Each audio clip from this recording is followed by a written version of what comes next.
Hello, beautiful souls, and welcome back to the Healed Process podcast. I am Sarah Sparks, your guide to emotional freedom and soul alignment. Together, we explore how to break free from the patterns holding you back and embrace your most joyful, aligned self. Today, we're diving into something that is both fascinating and life-changing. We're identifying where emotions live in the body and the powerful body-mind connection. This topic is the heart of understanding and releasing emotional blocks. So stay tuned.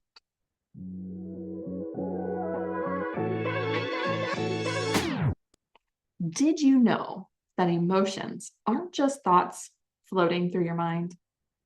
They're stored as energy in your body. The body holds on to our experiences, especially those we haven't fully processed. Are you suppressing those emotions? Are you processing them? And often we can feel the impact, the tightness in the chest, knots in the stomach, tension in the shoulders. We can feel that impact without even realizing the deeper emotional story behind it. I don't know how often I said to my husband over and over and over for a year and a half while I was going through the healed process myself, holy buckets, Greg, I didn't know that thought was related to that emotion and it's stored here. I didn't know that was connected. Maybe you don't know either, and that's okay. It is perfectly okay. So in this episode, we'll explore, number one, where different emotions tend to live in the body. And number two, how this connection affects your well-being. And number three, practical steps to start tuning into your body's wisdom today. And what I desire by the end of this episode, that you'll have new tools to deepen your emotional awareness and unlock the path to healing. So let's start with the basics. Our bodies are like libraries of our emotional history.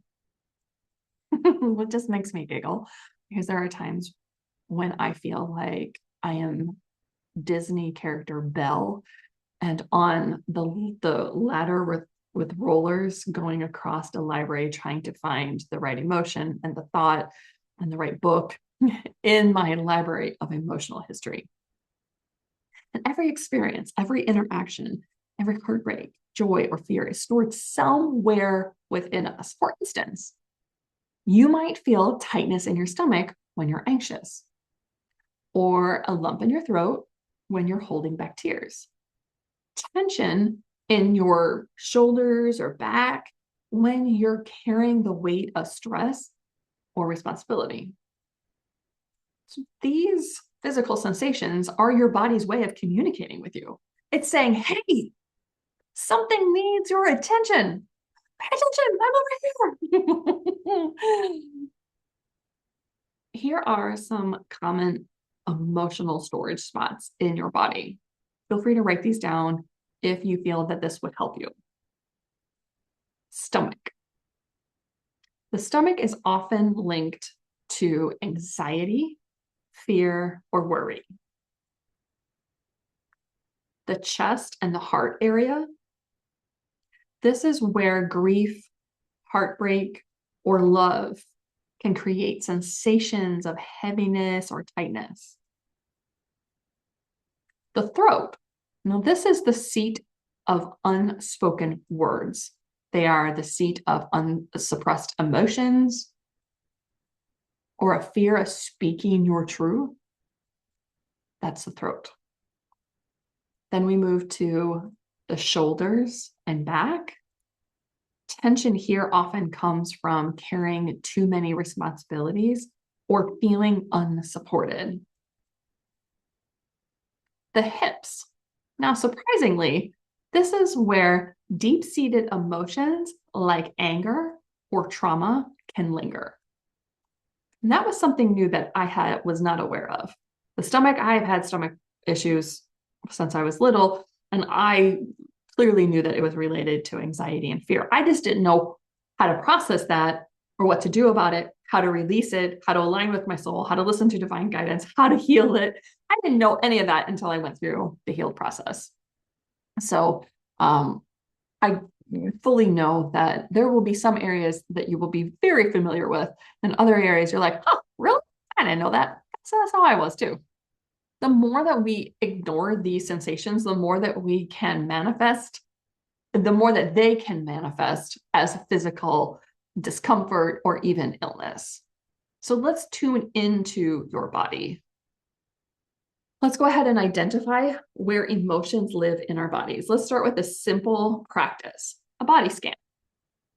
If I suggest doing this when you are not driving, when you are in a safe space in order to do this activity. If you are out for a walk and listening to this conversation and this share, please feel free to do this at another time. Okay, so this is a body scan exercise to help you identify where emotions live in our bodies. So go ahead and sit or lie down in a quiet place. And close your eyes and take a few deep breaths.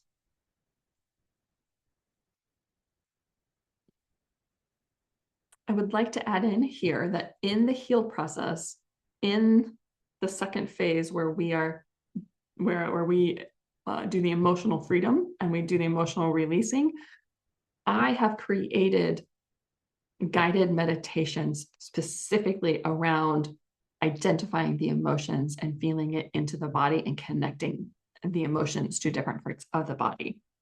So if you want to go deeper into it, there's exercises, there's journal activities, there's guided meditations, all within the second phase of the healed process.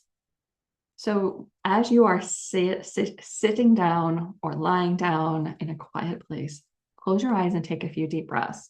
Then gently bring your awareness to different parts of your body, starting from head and moving to your toes. Notice any sensations, tightness, warmth, tension, or even numbness. As you locate these sensations, ask yourself, what emotion might this be connected to? The key is to observe without judgment. Your body is simply guiding you toward what needs to be healed. So try to do it without judgment, or how it got there, or who's this connected to. Just simply observe. And you can continue on with this activity at your own time. And for the sake of, and you can even pause this recording.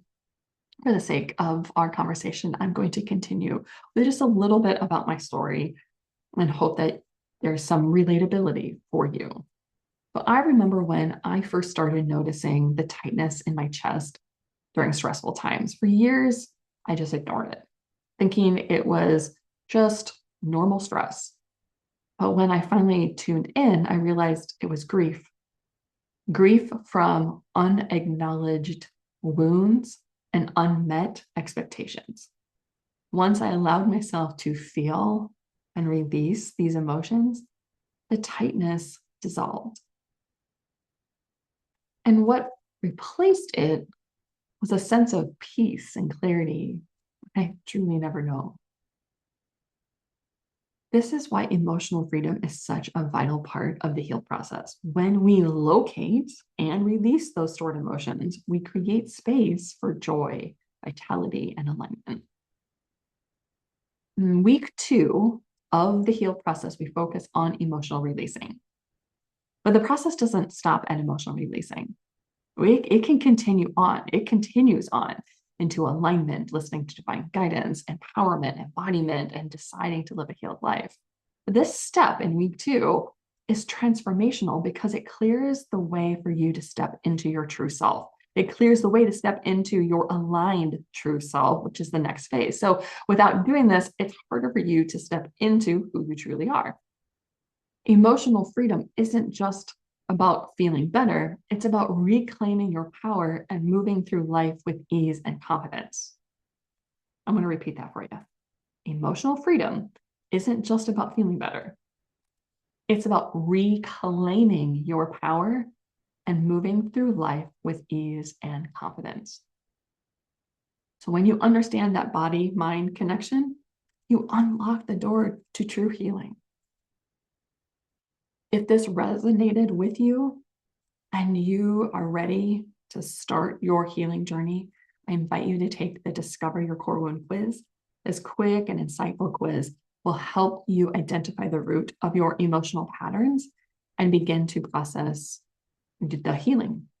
And so you can find that quiz on my website at www.sarahsparks.love, and it will come up as a pop-up box, and you just put your name and your email address, and it'll be sent straight to you. And in there, it goes further into what each of the wounds, what do they mean, the description of them, and then ways to take your first steps and heal them.